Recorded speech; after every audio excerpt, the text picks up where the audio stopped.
Assalamualaikum warahmatullahi wabarakatuh. Alhamdulillah wassalatu wassalamu ala Rasulillah wa ala alihi wa ashabihi wa mawalah. Asyhadu an la ilaha illallah wahdahu la syarikalah wa asyhadu anna Muhammadan abduhu wa rasuluhu la nabiyya ba'dah. Allahumma fashalli wa sallim wa barik wa zid wa an'im ala nabiyyina Muhammadin wa ala alihi wa ashabihi wa man sara ala nahjih واكتفى بأثره إلى يوم القيامة. أما بعد فقد قال الله تعالى في كتابه الكريم وهو أصدق القائلين يا أيها الذين آمنوا اتقوا الله حق تقاته ولا تموتن إلا وأنتم مسلمون. Alhamdulillah, kita melanjutkan pertemuan yang ke-16 membahas kitab Al-Mulakhas Al-Fiqhi berkaitan dengan babum fi ahkamil janaiz, bab yang berkaitan dengan permasalahan jenazah. Di malam ini kita melanjutkan pembahasan dari hukum mendirikan bangunan di atas kuburan, demikian pula mengecat dan memberikan penerang. Ini dilarang di dalam syariat. Ya, memberikan bangunan, mengecat kuburan, demikian pula memberi penerang, diberikan lampu-lampu semacam siraj, lentera dan seterusnya. Kata beliau Syekh Shalih Fauzan, wa yahrumul bina'u 'alal qubur, dan diharamkan bagi seorang itu untuk mendirikan bangunan. Tidak boleh untuk kita mendirikan bangunan di kuburan. Wa tajsisuha, demikian pula mengecatnya, ya, mewarnainya. Wal kitabatu 'alaiha, demikian pula memberikan tulisan-tulisan. Ini dilarang di dalam keumuman hadis dalam riwayat Imam Muslim.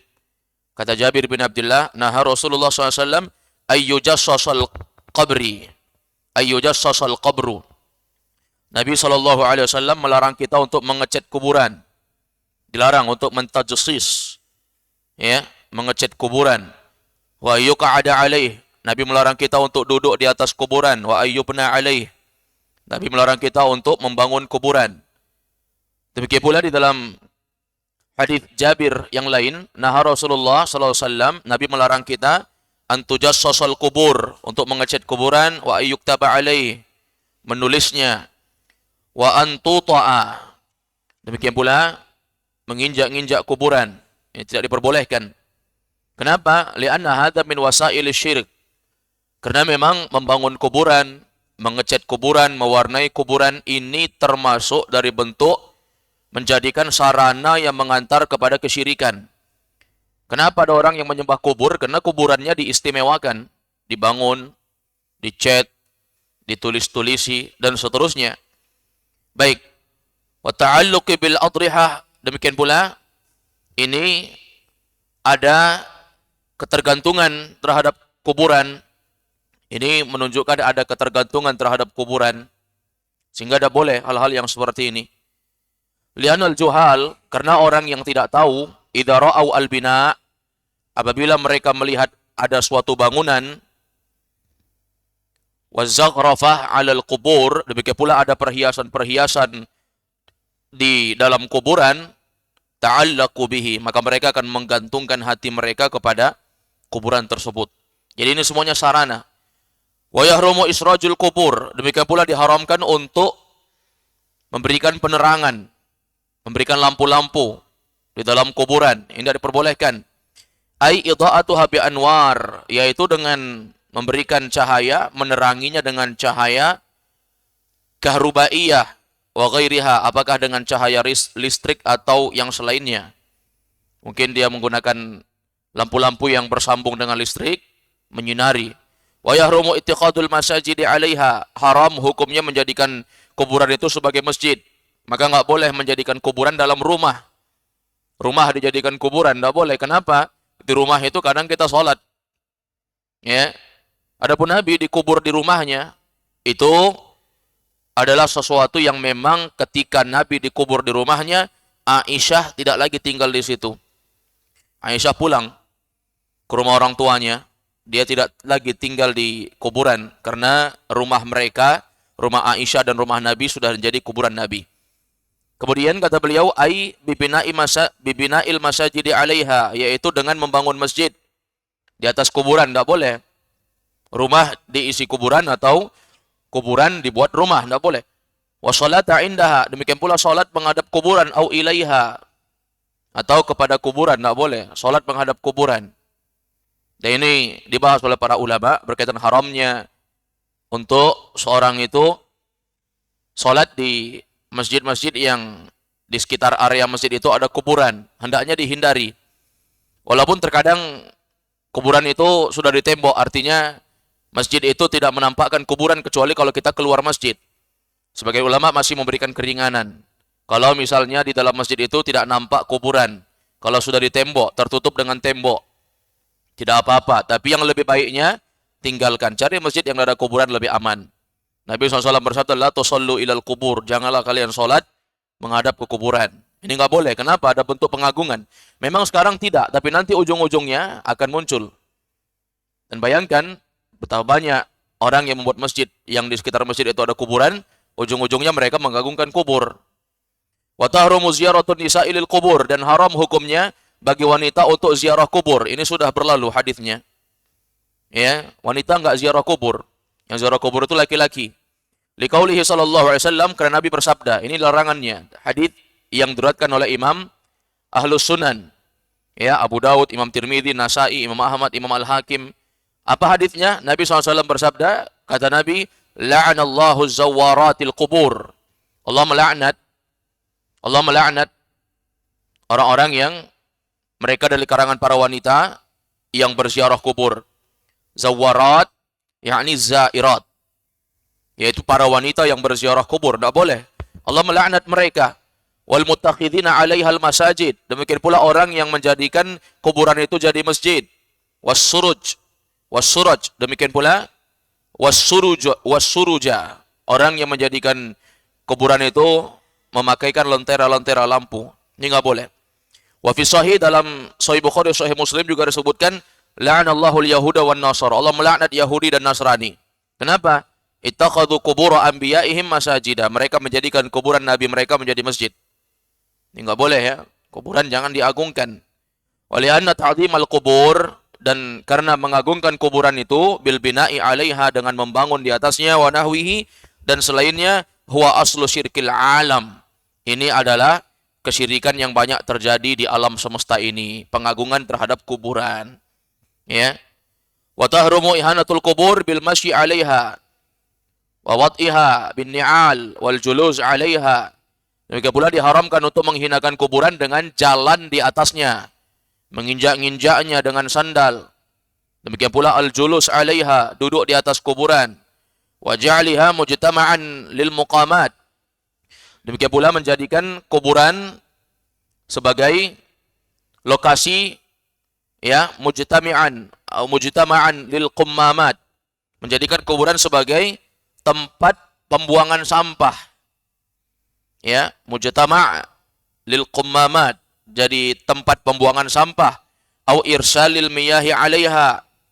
Demikian pula menjadikan kuburan itu menjadi lokasi untuk mengalirkan air, ya. Lima rawa Muslim an Abi Hurairah marfu'an, li ayyajlasa ahadukum 'ala jamratin fatahriqa thiyabah fatakhlusa ila jaldihi khairun min ayyajlisa 'ala qabrin. Kata Nabi sallallahu alaihi wasallam, sungguh jika kalian duduk di atas bara api sehingga pakaian kalian terbakar dan menembus kulit kalian, khairun. Kata Nabi, ya, itu lebih baik. Fatakhlusa ila jildihi, yaitu membakar kulit kalian, pakaian kalian, itu lebih baik min ayyajlisa ala qabrin, dibandingkan kalian duduk di atas kuburan. Khairun ayyajlisa ala qabrin, lebih baik dibandingkan kalian duduk di atas kuburan. Jadi enggak boleh untuk menghinakan kuburan dengan menginjak-injaknya dan seterusnya. Kemudian saya mengatakan, qala al-Imam Ibnul Qayyim rahimahullah, Imam Ibnul Qayyim rahimahullah mengatakan, man tadabbara nahyuhu 'anil julusi 'an qubur 'alal qubur wal ittika'i 'alaihi wal wat'i 'alaihi wa 'alima anna nahya inna ma kana ihtiraman lisukkaniha ayyuta bin ni'ali 'ala ru'usihim.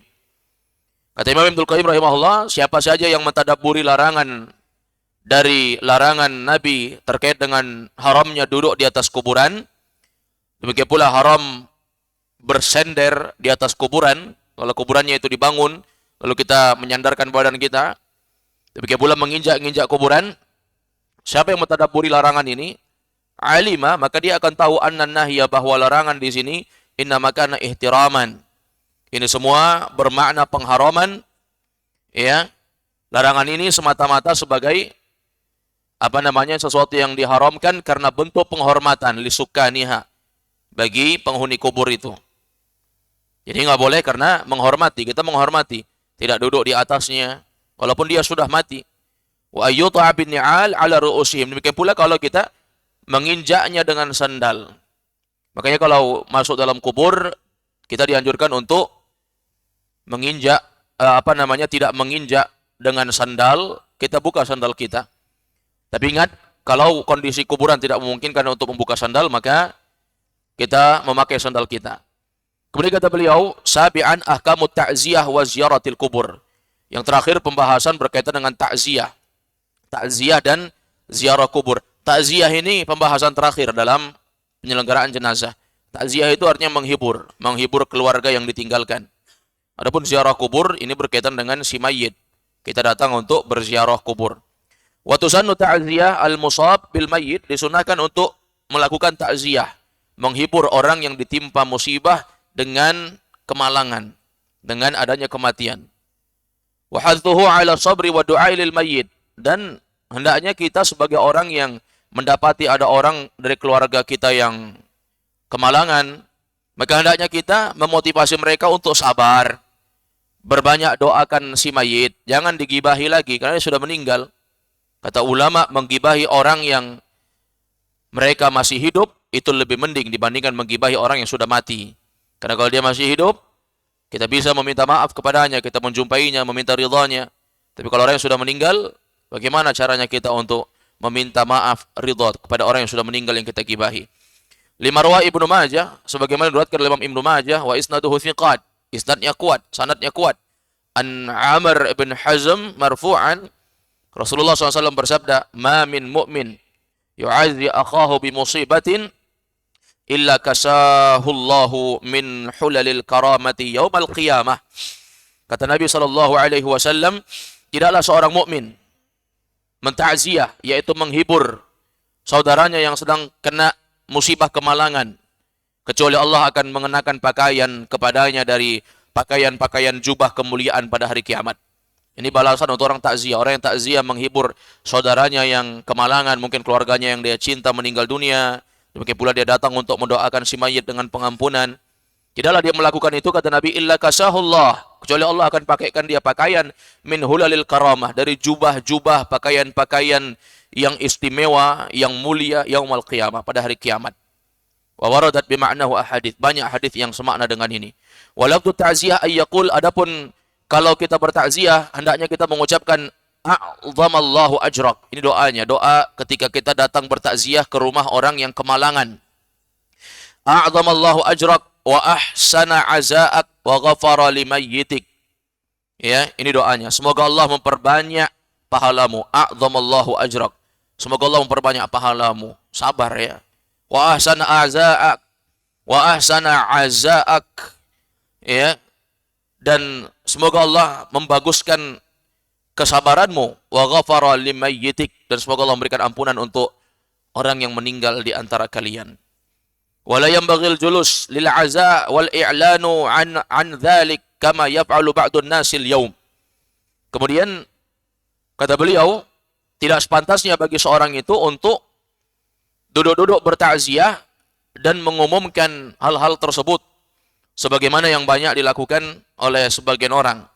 Jadi ini tidak dianjurkan untuk kita mempublikasi besar-besaran, mengumumkan terutama di menara-menara masjid. Ini diingatkan oleh para ulama. Tidak demikian. Ketika seorang meninggal, kita informasikan, tapi dengan cara dan adab etika yang baik. Masjid itu bukan dijadikan sebagai tempat untuk mengumumkan orang meninggal, ya, mengumumkan hal-hal yang tidak ada kaitannya. Sehingga ini dijauhi. Wa yustahabbu ayyu'adda li ahli al-mayyit ta'amun yub'atsu ilaihim. Kemudian kata beliau dianjurkan untuk kita menyiapkan, ya, ayyu'adda, menyiapkan untuk keluarga mayat, artinya keluarga yang ditinggal, ta'am, berupa makanan, yub'atsu ilaihim, yang kita bawa kepada mereka. Disunahkan bawa makanan. Jadi kalau bisa kita bawa makanan. Kalau adat kita di Sulawesi ini membawakan uang, ya, tidak membawakan makanan. Tapi kalau dianjurkan di dalam syariat kita membawa makanan. Liqaulihi, sebagaimana sabda Nabi SAW di dalam hadits riwayat Imam Ahmad dan selainnya, kata Nabi, isna'u li ali Ja'far ta'aman.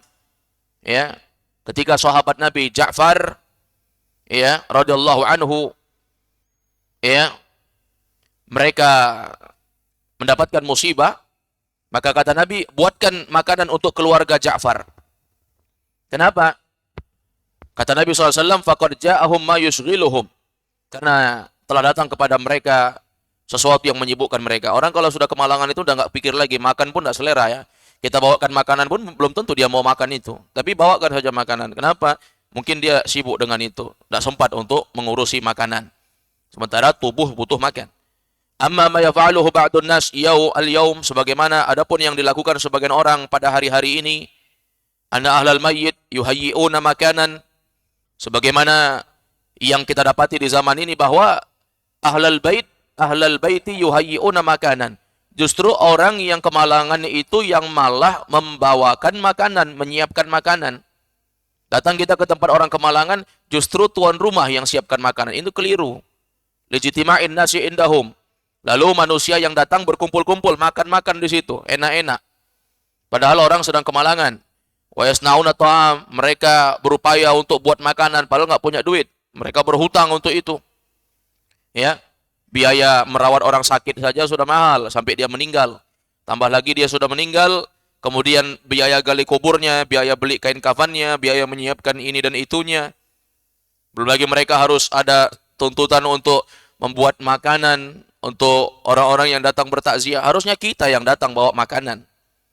Ya, jangan kita repotkan mereka. Sebagaimana tadi hadis yang disebutkan Nabi, isna'u li ali Ja'far ta'aman, buatkan makanan untuk keluarganya Ja'far.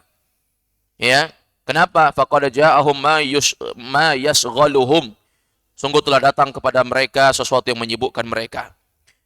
Baik, wa yastajirunal muqri'ina litilawatil Qur'an. Ya. Demikian pula Syekh Shalih Fauzan hafizahullah, ya, mengatakan wa yastajiruna al-muqri'ina litilawatil Qur'an. Kata beliau,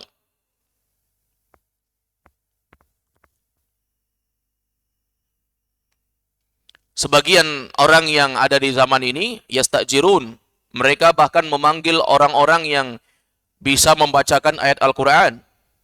Al-muqri'ina litilawatil Quran, untuk membacakan Al-Quran. Ngundang Ahlul Bait, orang yang kemalangan, sampai dia menyewa qari Quran untuk membacakan Al-Quran, ya, dibayar mahal. Nah ini jangan, ya, harusnya tidak seperti itu. Kemudian wa yatahammaluna fi dzalika takalif maliyah. Demikian pula mereka menanggung beban dari beban-beban harta yang lain. Banyak. Kalau meninggal nanti malamnya mau takziah, ya, artinya melakukan takziah, ngundang orang, nyiapin makanan, nyiapin nasi dos.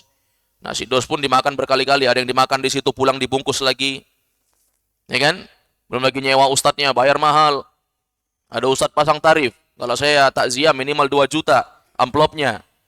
Nah, ini dijadikan momen kesempatan bagi sebagian ustadz. Tahu dia bahwa itu haram, tapi dijadikannya job untuk cari dunia. Banyak dai-dai yang seperti ini. Dia tahu hal-hal yang seperti itu haram hukumnya. Tapi dia menjadikan kesempatan itu untuk menjadi job mendapatkan dunianya. Allahu Akbar. Fahadha minal ma'atim al-muharramah al-mubtada'ah. Maka ini semua merupakan perkara-perkara dari jenis-jenis kenduri, demikian pula sesuatu yang diharamkan, dan ini semua adalah perkara yang baru. Tidak dilakukan zaman Nabi SAW demikian ini. Tidak ada paksaan bagi kita. Kalau keluarga kita meninggal, tidak ada paksaan bagi kita untuk mengadakan acara di malam harinya, mengundang orang makan. Tidak. Sebagaimana keyakinan sebagian kita mengatakan bahwa kalau tidak diadakan acara, maka seakan-akan kita telah melakukan semacam penyia-nyiaan, semacam kita tidak menguburkan manusia dengan cara yang layak. Ya, ada yang mengatakan bahwa hal tersebut adalah bentuk perendahan terhadap si mayit. Maka tentu saja ini keliru. Ya, seorang yang merasa tidak mampu dengan hal tersebut, maka dia tidak perlu untuk melakukannya. Tidak perlu dia untuk memaksakan dirinya melakukan hal-hal yang di luar kemampuannya. Bahkan di zaman Nabi aja nggak ada seperti itu. Orang sampai hutang-hutang untuk melakukan takziah di malam harinya. Nggak usah. Ya, ikuti jalan Nabi, ikuti jalan apa yang telah terjadi di zaman sahabat, itulah yang terbaik. Lima rawa Imam Ahmad an Jarir bin Abdullah annahu qala. Kata Nabi, kana atau kata Jarir bin Abdullah, ya, kunna na'uddul ijtima'a li ahli al-mayyit wa sana'ati at-ta'ami ba'da dafnihi minan niyahah.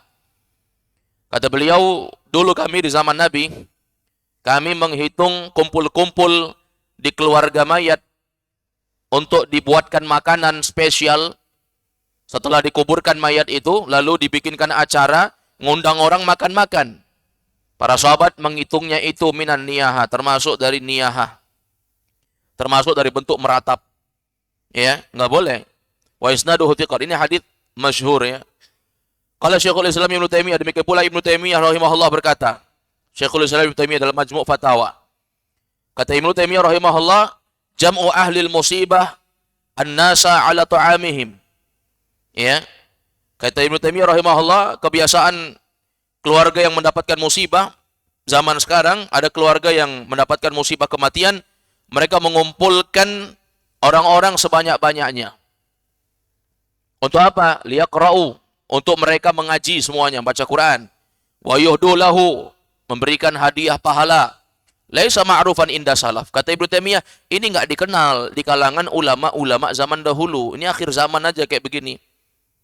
Zaman dulu mana ada meninggal Abu Bakar, orang ada ngadakan kenduri, datang di rumah Abu Bakar malam-malam untuk kumpul-kumpul makan-makan, bacakan Quran supaya diampuni Abu Bakar, menghadiahkan hadiah-hadiah berupa doa-doa dan seterusnya.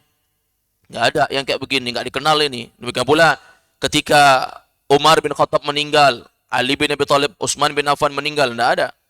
Nggak dikenal hal-hal yang seperti ini. Dan ini berupaya dinormalisasi bagi sebagian orang zaman sekarang. Dianggap sesuatu yang normal, sesuatu yang kalau nggak dilakukan bahkan itu pelanggaran syariat kata dia. Padahal nggak ada dasarnya hal-hal yang seperti ini. Wa qad kariha tawaifun min ahli ilmi min ghairi wajhin. Bahkan ya, kebanyakan para penuntut ilmu dari kalangan para ulama, mereka mengharamkan hal yang seperti ini. Kenapa nggak ada contohnya? Ini fatwa Ibnu Taimiyah. Wa qala at-Turtushi, Al-Imam At-Turtushi rahimahullah juga mengatakan, fa'amal ma'atim, ya, fa'amal ma'atim, adapun melakukan ma'tam, melakukan kenduri, famamnu'atun bi ijma'il ulama, maka ini hukumnya haram. Ini fatwa Imam At-Turtushi. Haram hukumnya dengan ijma' ulama, sepakat ulama, haram. Wa ma'tamu huwal ijtima'u 'alal musibah. Yang dikatakan sebagai ma'tam, kenduri yang diinginkan di sini, yang haram itu adalah berkumpul di tempat keluarga yang kena musibah untuk makan-makan. Bahkan orang Kemalangan dia jadikan acara senang-senang. Bahwa bid'atun munkarah, ini bid'ah yang mungkar. Lam yunqal fihi syai', enggak pernah ada dinukil satupun yang melakukan kayak begini dari kalangan para ulama salaf. Wa kadzama ba'dahu, demikian pula setelahnya, yaitu setelah hari pertama melakukan makan-makan, takziah, kenduri seperti yang kita lakukan di kebanyakan masyarakat zaman sekarang. Wa man ba'dahu wa kadzama ba'dahu, demikian pula yang setelahnya minal ijtima', berkumpul lagi keesokan harinya, fisani di hari yang kedua, fisalis di hari yang ketiga, firrabi di hari yang keempat, fisabi di hari yang ketujuh, wasyahri wasana, demikian pula ada acara mengenang bulanan, mengenang tahunan, ya, fahuwa tammatun, ya, maka ini semua adalah sesuatu malapetaka, wa in kana minat tarki wa filil warathah mahjurun alaihi au man lam ya'dam. Kata beliau ini semua adalah malapetaka, ya, sesuatu yang tidak dianjurkan, Apabila biayanya diambil dari harta warisan, kata beliau, wa in kana minat wa in kana, apabila hartanya tadi itu diambil dari peninggalan warisan, walaupun diambil dari peninggalan waris, dikatakan, oh ini kan orang kaya, kita gunakan saja hartanya untuk melakukan hal tersebut. Ya, walaupun itu diambil dari harta warisan, sementara ada di antara mereka yang berhak mendapatkan harta warisan. Ya, atau ada yang tidak mengizinkan, nggak ridha dia dari keluarga ahli warisnya, ada yang nggak ridha. Harum fi'luhu, maka ini haram untuk melakukannya, harumal aklu minhu, haram untuk makan di situ. Wa tustahabbu ziyaratul kubur lirrijali khassah. Kemudian berkaitan dengan hukum ziarah kubur, bahwa ziarah kubur itu disunnahkan untuk khusus bagi laki-laki. Li ajlil i'tibari wal itti'adhi, agar laki-laki itu bisa mengambil pelajaran dan mengambil nasihat. Wa li ajli du'a lil amwati wal istighfari lahum. Demikian pula agar mereka dapat mendoakan para mayit, orang yang sudah meninggal, dan memohonkan ampun. Kalau perempuan bagaimana? Perempuan berdoa, mendoakan dari rumahnya, dia tidak berziarah kubur. Walaupun sudah kita jelaskan bahwa tentang ziarah kubur bagi wanita ini ada silang pendapat dengan para ulama. Ya, adapun yang mengharamkan, ini pendapat yang dikuatkan oleh ulama-ulama Saudi hari ini. Makanya kalau kita ke Arab Saudi, kita tidak akan kenal ada ziarah kubur bagi wanita. Ketika kita mengunjungi Masjid Nabawi, ketika jamaah laki-laki bisa memasuki kuburan baki, perempuan tidak akan boleh. Mereka boleh untuk mendatangi kuburan baki hanya sampai di depan pagar. Tidak boleh untuk masuk di dalam kuburan. Demikian pula kalau di Mekah ada disebut dengan Jannatul Ma'la, Maqbarah Ma'la, kuburan Ma'la. Kuburan Ma'la ini kuburan di mana banyak tokoh-tokoh agama di sini. Ya, di antaranya istri Nabi SAW, Khadijah, dikuburkan di sana. Ya. Demikian pula para ulama yang wafat di kota Mekah dikuburkan di Jannatul Ma'la. Baik.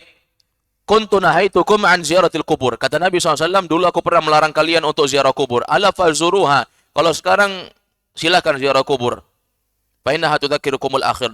Dalam riwayat lain disebutkan fa innaha tudzakirukumul akhirah. Sesungguhnya ziarah kubur itu mengingatkan kalian dari negeri akhirat. Wa yakunu dzalika biduni safar. Tapi ingat, ziarah kubur itu enggak boleh diniatkan untuk bersafar. Sengaja kita musafir. Saya musafir dari Makassar mau ke Madinah memang hanya khusus untuk ziarah. Saya mau khusus untuk mendatangi kuburan Imam Bukhari misalnya. Saya mau khusus untuk mendatangi kuburan Imam Syafi'i. Ini enggak boleh niat khusus kayak begini. Ya.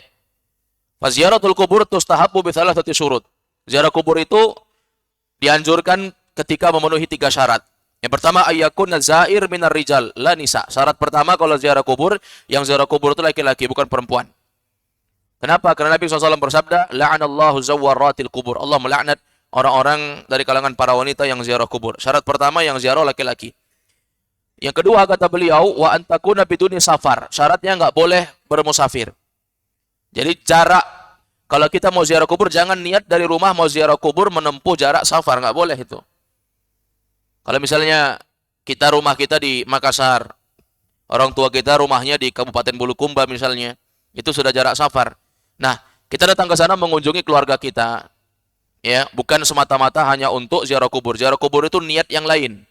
Ya, karena kita singgah di sini, sekaliguslah kita berziarah kubur. Jangan dari sini, dari tempat kita ziarah ke sana niatnya. Kenapa? Berarti ada pengagungan. Yang ini dilarang. Nabi SAW bersabda, la tushaddur rihal illa ila thalathati masajid. Kata Nabi SAW, tidak boleh dilakukan perjalanan jauh secara khusus untuk bermusafir, kecuali hanya kepada 3 masjid. Jadi nggak boleh untuk kita mengkhususkan mau ziarah. Ngapain kamu ke sana? Iya, saya mau ziarah. Nggak boleh. Jelas ya? Kemudian syarat yang ketiga, wa ayyakunal qasdu minhal i'tibar wal itti'ad wa du'a lil amwat. Yang ketiga, dianjurkannya ziarah kubur itu syaratnya datang ke sana itu maksudnya untuk ngambil pelajaran, untuk mendapat nasihat, untuk mendoakan si mayit. Ya, supaya ingat mati kita. Fa in kana al-qasdu minha at-tabarruk bil kubur. Adapun kalau niat kita itu untuk mengalap berkah di kuburan, wal adriha, demikian pula untuk menyembelih di kuburan, wa talaba qada'il hajat, meminta kebutuhan hidup, wa tafrijal kurubat, untuk menghilangkan mara bahaya yang ada kita minal mauta, kita minta sama orang mati. Nah, ini enggak boleh. Fahadhihi ziyaratun bid'iyah syirkiyah. Ini ziarah yang bid'ah dan termasuk syirik. Datang dari Indonesia, dia enggak ada niat untuk umrah, tapi daftarnya umrah. Dia bilang, saya mau minta langsung di kuburan Nabi, minta anak. Karena dah lama nikah, enggak punya anak. 10 tahun, 20 tahun nikah, enggak punya anak. Minta di sana. Ini enggak boleh, haram. Ya. Kalau Syekhul Islam Ibnu Taimiyah rahimahullah berkata, sebagaimana yang dinukil dalam Majmu' Fatawa, jilid 26, halaman 149. Kata Ibnu Taimiyah rahimahullah ta'ala, kata beliau, ziaratul kubur ala naw'ain, syar'iyyah wa bid'iyyah. Ziarah kubur itu ada dua. Ada ziarah kubur yang syar'i, boleh. Ada ziarah kubur yang bid'iyyah, yaitu bid'ah, enggak boleh. Fasyariyah, adapun ziarah kubur yang syar'i, kata beliau, al-maqsudu biha as-salam 'alal mayyit. Yang syar'i itu ngucapin salam kepada mayit. Assalamualaikum ya ahlad diyar, ya ahlal kubur misalnya. Kemudian apa? Wa du'a ulahu, mendoakan mayit. Kama yuqsadu bis shalah, sebagaimana yang dimaksudkan di dalam salat. Mendoakan. Ketika kita doakan dia dalam salat, Allahumma ighfir lahu warhamhu wa'afihi wa'fu anhu ala janazatihi, yaitu kepada jenazah min ghairi syaddir rahlin. Kata Ibnu Taimiyah, yaitu kita mendatangi kuburan tanpa menempuh jarak bermusafir, perjalanan jauh. Adapun ziarah yang bid'ah, yang bid'iyah, yaitu bid'ah, ayakunal qasdu zair, yaitu seorang yang berziarah itu memaksudkan dalam hatinya ayatlaba hawaijahu min dzalikal mayyit. Dia ada tuntutan hajat kepada si mayit, minta seakan-akan si mayit ini bisa mengabulkan. Padahal kita pikir secara akal saja, hidup saja belum tentu dia bisa, apalagi dia sudah mati. Ya, bagaimana caranya orang meninggal lalu dia mau mengabulkan permintaan sesuatu yang terkadang dia saja belum tentu bisa untuk menyelamatkan dirinya, apalagi kita mau diselamatkan oleh orang meninggal. Minta syafaatlah kepada orang meninggal. Nabi saja tidak bisa memberikan syafaat kecuali atas izin Allah, apalagi wali. Dianggap bahwa ini kuburan wali. Sebagian orang-orang musyrik zaman dahulu, mereka minta kepada para wali, supaya apa? Karena mereka menganggap para wali ini dekat sama Allah. Kalau dia pendosa, nggak dekat sama Allah. Dianggap dia banyak dosa, kalau dia langsung doa sama Allah, nggak akan Allah kabulkan. Sehingga dia datang ke kuburan para wali, minta agar para wali ini yang meneruskan kepada Allah hajatnya. Makanya kalau kita baca dalam Al-Quran itu, ketika diceritakan oleh Allah, ya, terkait dengan mereka yang minta-minta di kuburan. Kenapa mereka minta di kuburan? Mereka katakan illa liyuqarribuna ilallahi ma na'buduhum illa liyuqarribuna ilallahi zulfa. Kenapa kalian menyembah mereka? Mereka katakan kami tidak menyembah penghuni kubur. Ma na'buduhum, kami enggak menyembah mereka. Illa liyuqarribuna ilallahi zulfa. Kami ini hanya menjadikan penghuni kubur yang kami datangi, yang kami minta-minta padanya sebagai sesuatu yang mendekatkan kami kepada Allah sedekat-dekatnya. Itu ucapan orang musyrik zaman Nabi. Hari ini pun itu juga ucapan orang musyrik zaman sekarang. Nggak ada bedanya. Anggapan mereka bahwa kalau kita minta langsung nggak bisa. Kita ini banyak dosa. Gimana caranya Allah mengabulkan? Kita ini pelaku maksiat. Tapi kita butuh. Maka datanglah mereka ke kuburan para wali. Bahkan apapun yang mereka lakukan. Bahkan sampai menyembelih di kuburan. Ya, menyembelih ayam, menyembelih kambing, menyembelih sapi, dialirkan darahnya di kuburan. Ya, demikian pula meminta hal-hal yang lain, ada mengantarkan ini, mengantarkan itu. Sampai ada kuburan yang di sekitar kuburannya itu full buah-buahan, entah siapa yang makan sampai busuk di sana. Ya, penjaga kuburnya ketawa-ketawa aja lihat itu. Dia antar, oke. Nah, apa-apa. Begitu pulang, ya, orang yang jaga kubur yang makan. Ya, begitu datang lagi nanti, oh sudah habis, berarti sudah dimakan katanya. Ya, sudah dimakan sama penghuni kubur. Alias orang yang menjaga kuburan, bukan si mayit yang dalam kuburan. Baik, jadi yang seperti ini adalah perkara yang bid'ah, perkara yang dilarang. Bahkan kata beliau Syekhul Islam Ibnu Taimiyah, wa hadza syirkun akbar. Ini syirik akbar, bisa murtad orang, keluar dari Islam ini. Meminta sesuatu kepada makhluk yang tidak mampu melakukannya, ini bisa syirik. Asalnya minta tolong itu boleh, tapi ada syarat dan ketentuannya. Minta didoakan sama orang, boleh. Orangnya harus orang soleh, nggak boleh pelaku maksiat kita minta doakan sama dia. Yang kedua, orangnya hadir, ada. Yang ketiga, orangnya hidup, bukan mati. Yang keempat, orangnya itu mampu melakukan. Tapi kalau misalnya nggak mampu dia, orang kita mintanya minta surga, gimana minta surga? Saya aja belum tentu masuk surga, gimana caranya kamu mau minta masuk surga? Baik, demikian pula meminta anak misalnya kepada orang mati, itu bukan ketentuan hajat dia nggak mampu untuk itu. Yang menentukan orang itu punya anak atau tidak Allah, bukan wali, nabi pun tidak bisa itu. Ya, ini bisa syirik akbar. Kenapa? Karena dia meminta kepada sesuatu yang tidak layak untuk diminta karena tidak mampu untuk mengabulkan. Wa yaksida doa inda qabrihi. Demikian pula memaksudkan doa di sisi kubur, doa dengan meminta-minta sesuatu yang tidak bisa dikabulkan oleh penghuni kubur. Penghuni kubur orang yang mati tidak mendengar.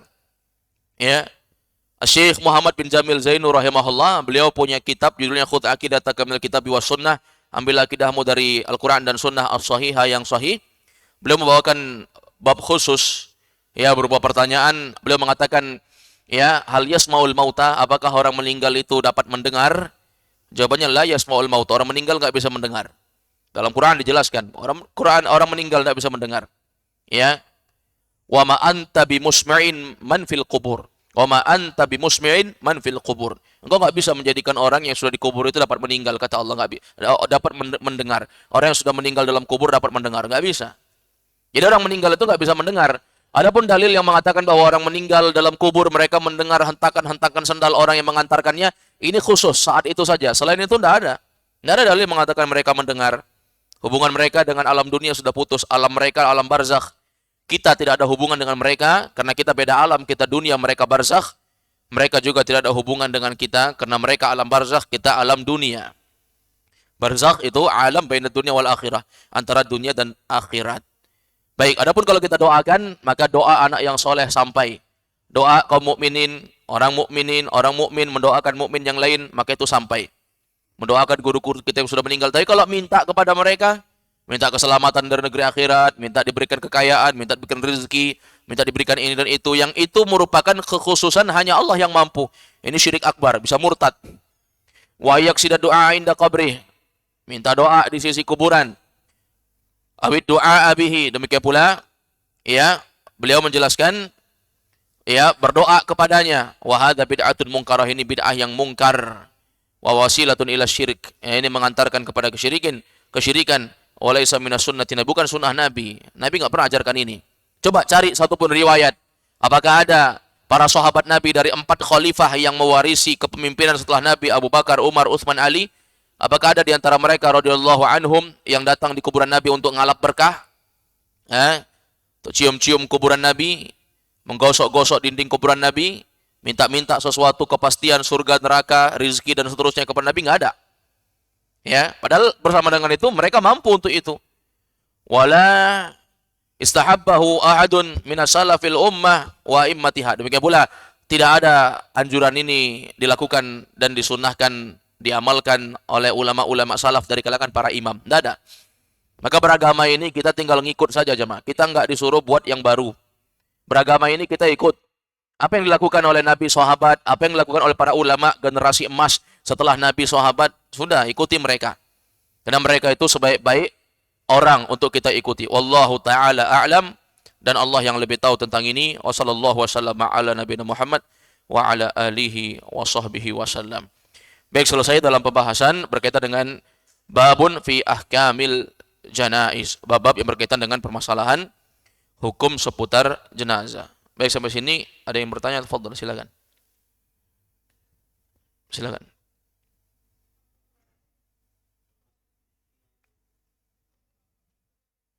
Apa?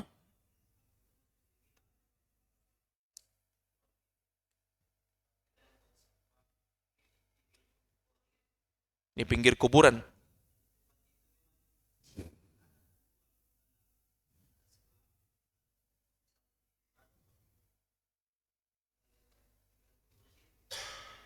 Maksudnya itu asalnya kuburan atau tempat sampah?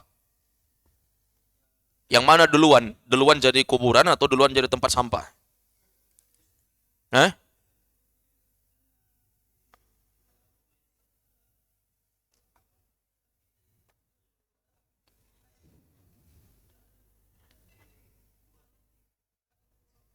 Orang buang sampah di situ. Tapi itu dijadikan kuburan ya. Area situ kuburan. Kayaknya kalau kita pikir secara rasional, sesuatu yang masuk akal, nggak mungkin tempat sampah dijadikan kuburan. Asalnya itu kuburan. Tidak mungkin orang mau menguburkan keluarganya kalau dia tahu itu tempat sampah ya. Nah, gimana caranya? Katanya dia mau menghormati mayit. Pokoknya mayat itu harus diistimewakan kan? Dia mati jangan dikubur seperti ngubur kucing, harus takziah malamnya gitu kan? Kan nggak mungkin dia nguburkan jenazahnya di dalam apa namanya di daerah tempat pembuangan sampah. Pasti dia muliakan. Nah, berarti memang yang asal secara apa namanya akal pasti orang menguburkan di sesuatu yang layak. Namun karena memang ada beberapa tempat yang memungkinkan kosong, masyarakat mengisinya untuk membuang sampah. Baik, jadi hukum membuang sampah di situ hukumnya haram, nggak boleh. Kenapa? Karena itu adalah kuburan. Sudah dijelaskan tadi. Kuburan itu dihormati dari segi bukan penyembahan, tetapi dari segi bagaimana kita menghormati ahlul kubur, penghuni kubur. Ya, pada asalnya kuburan itu dibersihkan, bukan dikubur lalu ditinggal dan tidak dikunjungi lagi. Makanya disunahkan bagi kita kalau datang untuk membersihkan. Bagaimana rumput saja dianjurkan oleh Nabi untuk dibersihkan, apalagi kalau kita buang sampah. Walaupun bukan tepat di kuburannya, tapi itu akan memberikan efek gangguan kepada orang yang ziarah kubur. Akhirnya karena rumputnya nggak pernah dibersihkan sampai tumbuh, bahkan rumputnya sampai setinggi atap rumah. Ya, saya pernah dapati itu pohon putri malu yang asalnya kecil, cuma merambat-merambat semacam rumput. Ini udah jadi kayak pohon besar dia. Udah jadi seperti pohon beringin, tapi putri malu sampai sebesar itu, bayangkan. Saking tidak pernahnya dikunjungi. Demikian pula memang dijadikan sebagai tempat membuang sampah. Inilah yang dilarang dalam syariat kita. Tidak boleh. Ada kata pun kita katakan bahwa ini nggak mengganggu mayit. Mayit kan sudah mati. Maka jawabannya, setidaknya kita tidak mengganggu para peziarah kubur yang datang. Peziarah kubur datang, mereka ingin membersihkan kuburan keluarga mereka, tapi dengan bau sampah yang dibuang di area kuburan, walaupun tidak pas di atas kuburan, tapi di daerah sana orang buang sampah akhirnya bau busuk. Sehingga tidak ada orang mau lagi ziarah kubur di sana. Akhirnya apa? Tidak ada yang menjaga kuburan. Kuburan pun terbengkalai. Sebagaimana yang banyak disaksikan di masyarakat-masyarakat, di kuburan-kuburan umum yang memang notabene-nya para pengurusnya orang-orang yang tidak mengenal agama. Baik, jadi kesimpulannya membuang sampah di sana haram, tidak diperbolehkan. Kita cari tempat yang lebih layak untuk membuang sampah sehingga kita tidak terjatuh dan tidak termasuk dari apa yang dilarang di dalam syariat. Wallahu a'lam. Silakan.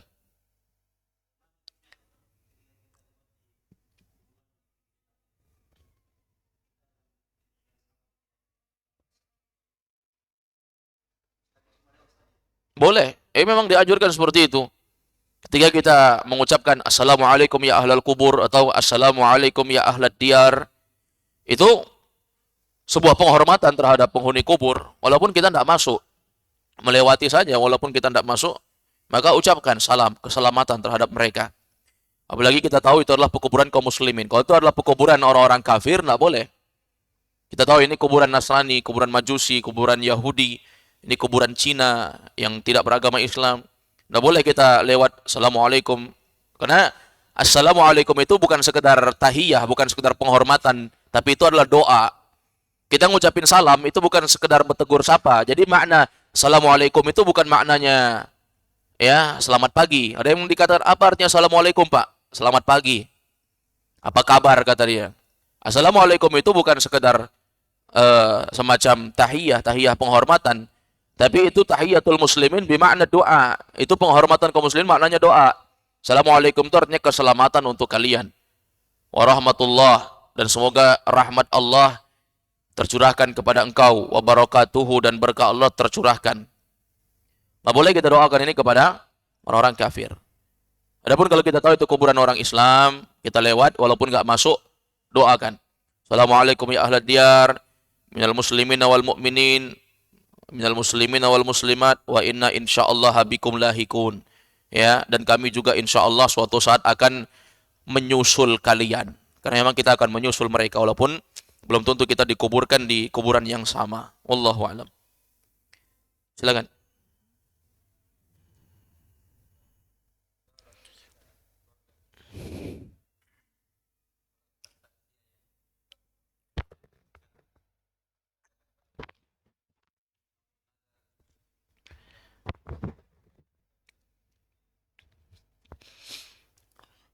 baik minimalisir untuk pelanggaran terhadap takziah yang dilakukan oleh sebagian masyarakat. Takziah itu, perhatikan ya, takziah itu pada asalnya disyariatkan.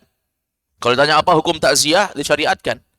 Tapi takziah yang seperti apa yang disyariatkan itu, dan takziah yang seperti apa yang diharamkan? Takziah yang disyariatkan yang seperti tadi. Kita dari rumah berupaya untuk mentakziah orang yang sedang kemalangan. Takziah itu artinya menghibur. Bagaimana cara menghibur? Membawakan makanan.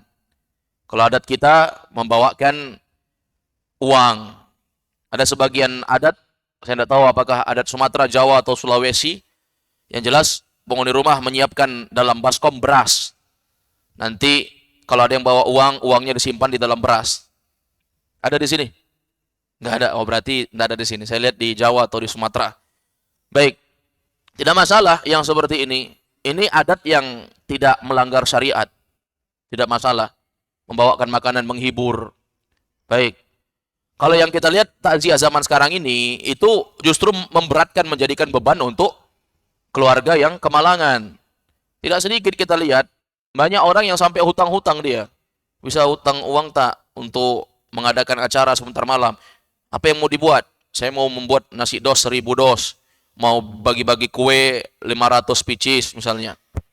Yang kayak begini modelnya, ini memberatkan. Ini yang haram. Itulah yang dimaksudkan oleh Nabi SAW tadi. Ya, buatkan keluarganya Ja'far makanan. Kenapa? Qad ja'ahum ma yashghaluhum. Sudah datang perkara yang menyibukkan mereka. Mereka tidak lagi dibebankan dengan harus membuatkan makanan. Jadi cara meminimalisirnya yang pertama, kalau kita adalah tamu yang diundang untuk datang takziah, maka kita berupayalah untuk mengingkarinya dengan cara-cara yang terbaik. Kalau misalnya kita menganggap keberadaan jiwa kita itu tidak terlalu penting, kita orang biasa-biasa saja, seharusnya kita nggak diundang. Tapi andai kata kita dianggap orang penting, kehadiran kita ditunggu, maka datang, nggak masalah. Tapi berupaya untuk tidak mengkonsumsi makanan-makanan yang memang sengaja dibuat. Kata ulama, tidak semua makanan di sana haram dimakan. Tapi kalau makanan-makanan yang wajar, semacam air minum kecil, wajar, nggak apa-apa. Tapi kalau makanan yang memang sengaja dibuatkan nasi tumpeng misalnya, nasi yang runcing itu, nasi kuning yang runcing segitiga, adat Jawa, atau dibuatkan misalnya dipotongkan kambing, dipotongkan sapi, itu nggak boleh dimakan. Itu makanan besar jenisnya, nggak boleh. Sebagian ulama ada yang memutlakkan, dia bilang nggak boleh makan apapun itu, walaupun kecil. Tapi pendapat yang paling benarnya, kalau sesuatu yang wajar, semacam air minum, atau misalnya sesuatu yang kecil, mungkin kue sudah dihadapkan depan kita satu, nggak apa-apa kita makan. Kalau kita butuh, kalau nggak kita makan. Itu cara meminimalisirnya kalau kita memang orang penting. Baik, bagaimana kalau kita diundang ceramah? Nah, ini yang jadi masalah. Ustadz dia, gimana? Cuman di kampung itu cuma dia yang ustadz. Ada meninggal, pasti diundang. Nah, ini berarti kedudukan dia sebagai orang penting. Kalau nggak datang dicari, apalagi dia disuruh ceramah gitu kan. Nah, kalau seperti itu maka boleh dia datang, tapi datang bukan untuk bernikmat-nikmat dengan pesta pora, makan dan minum di sana. Datang memberikan ceramah boleh, tidak haram. Dengan niat memanfaatkan momen banyak orang kumpul. Banyak orang kumpul daripada dia panggil ustadz yang nanti di ceramah takziah malah pergi ngelawak. Bukan mengingatkan mati, mending saya yang naik. Apa salah? Ya, ini diamal kalau para ulama kita yang dipanggil ceramah takziah, mereka datang. Selama memang niat mereka memanfaatkan momen. Ya, manfaatkan momen. Banyak orang kumpul daripada dipanggil ustadz yang sebenarnya bukan ustadz, tapi tukang stand up komedi sebenarnya. Stand up komedi mendadak jadi ustadz. Makanya kalau kita lihat ceramah takziah itu isinya ketawa-ketawa semua. Cobalah datang. Kalau yang penasaran sekali, coba datang. Ya, seumur hidup saya nggak pernah takziah, tapi coba tes datang. Dengan niat mau tahu, nggak apa-apa. Kita mempelajari sesuatu keburukan, itu nggak apa-apa kalau memang kita mau tahu bagaimana seluk-beluknya supaya kita jauhi. Supaya kita tahu, oh ternyata begini. Nggak apa-apa, tapi jangan rutin ya, jadi rutin kan. Jangan. Sekali-sekali nggak apa-apa datang kita. Supaya kita tahu gimana. Supaya nanti kalau ada yang nanya, kita tahu jenis-jenisnya gimana. Ya, kalau saya pribadi nggak pernah menyaksikan. Diundang ceramah takziah aja belum pernah, seumur hidup belum pernah datang.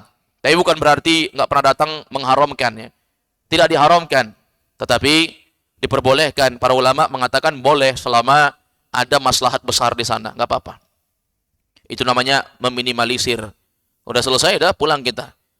Nanti kalau datang kita ingatkan bahwa ya tujuan kita datang untuk ini, untuk itu, mengingatkan terkait dengan ini dan itu. Tidak sama sekali membuat jamaah itu tertawa-tertawa sampai keluar dari makna takziah. Makna takziah itu membuat orang yang kemalangan keluarganya itu kembali semangat hidup. Bukan masalah membuat mereka ketawa ketiwi. Tidak. Ingatkan mereka untuk sabar, menerima ketentuan Allah. Karena memang sekelas orang yang banyak ilmunya saja belum tentu bisa menerima ketetapan Allah. Berat itu memang. Berat. Kita ngomong secara materi gampang.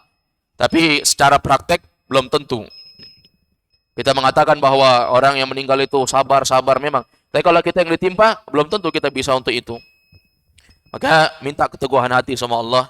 Semoga Allah mengistiqomahkan kita di atas Islam dan Sunnah. Wallahu a'lam. Ada lagi, silakan.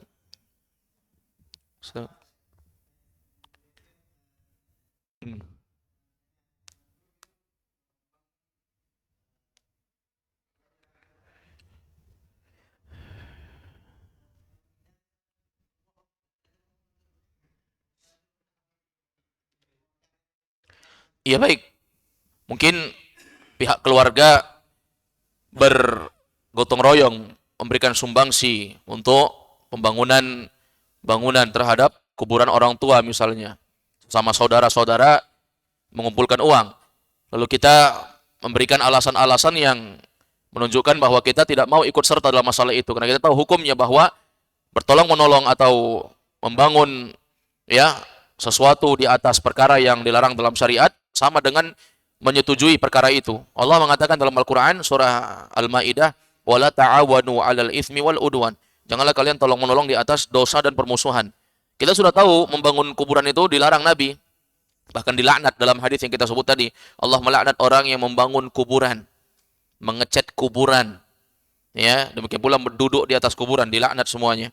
Di antara bentuknya kita minimalisir gimana caranya supaya kita ini tidak dianggap sebagai orang yang menyakiti hati perasaan saudara kita.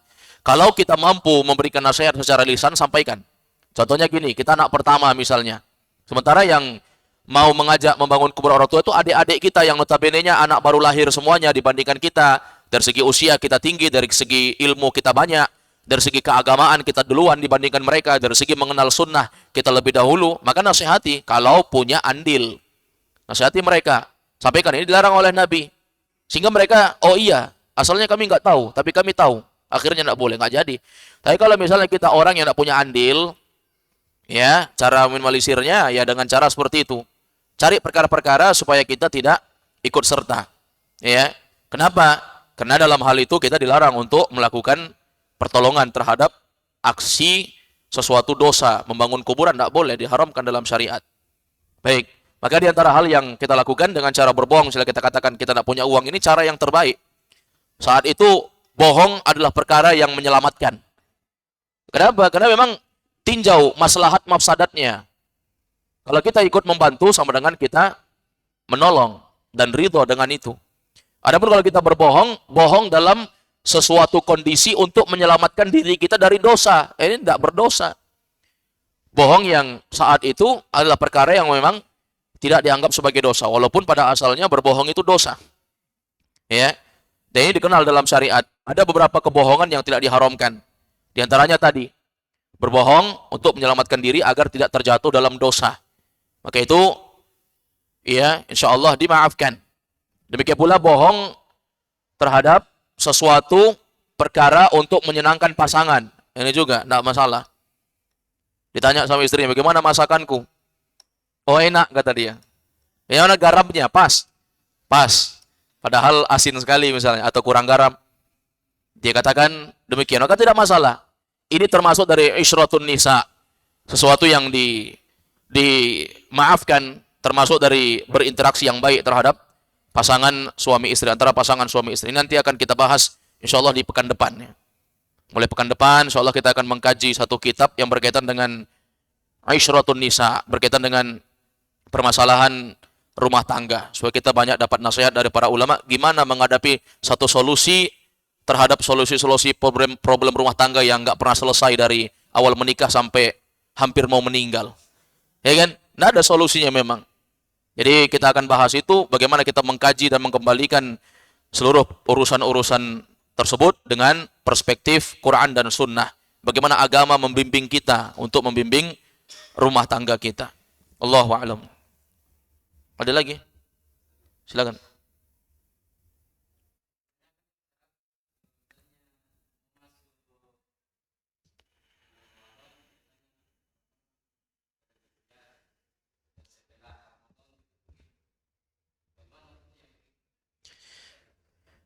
Baik, mengkhususkan sesuatu ibadah pada hal-hal yang syariat tidak mengkhususkannya, ini asalnya dilarang.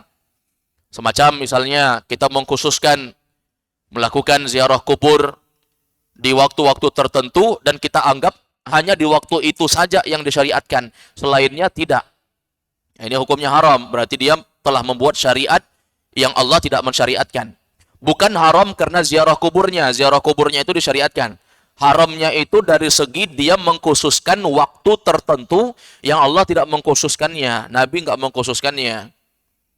Kebanyakan masyarakat kita, mereka ziarah kubur sebelum masuk Ramadan, karena mereka menganggap kalau Ramadan udah sibuk ibadah. Maka sebelum Ramadan, kita husnudon aja ya. Baik sangkanya kayak begitulah. Mungkin kalau Ramadan udah sibuk ibadah, mungkin dia mau itikaf, nggak sempat lagi. Ya udah sebelum Ramadan nggak apa-apa. Tapi bulan depannya pergi lagi. Habis sholat Id ya kan, habis sholat Lebaran, pergi lagi. Ya, maka yang seperti ini kembali kepada niat masing-masing. Kalau mungkin kebetulan memang saya sibuk hanya di waktu ini bisanya, ya nggak apa-apa.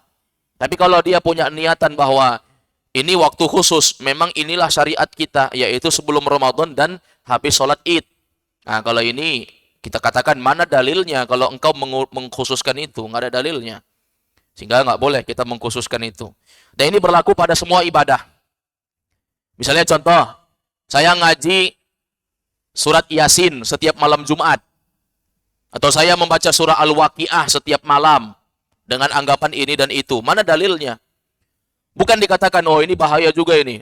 Biar orang ngaji juga diharamkan. Bukan ngajinya diharamkan. Bukan surah Yasinnya yang haram. Karena kita juga baca surah Yasin. Surah Yasin itu kan Quran. Nggak diharamkan, disyariatkan kita baca. Tapi kalau mengkhususkan waktu, mana dalilnya khusus malam Jumat? Kenapa kalau malam Sabtu nggak boleh? Kenapa kalau malam Minggu nggak boleh? Kenapa mesti malam Jumat? Kalau surah Al-Kahfi malam Jumat ada dalilnya memang.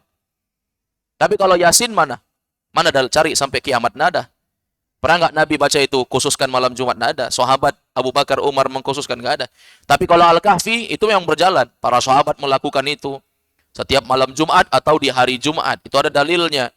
Jadi kalau bicara mengkhususkan, kita butuh dalil. Kalau nggak ada dalil, maka pada asalnya ibadah itu bebas dilakukan kapan saja tanpa ada pengkhususan waktu.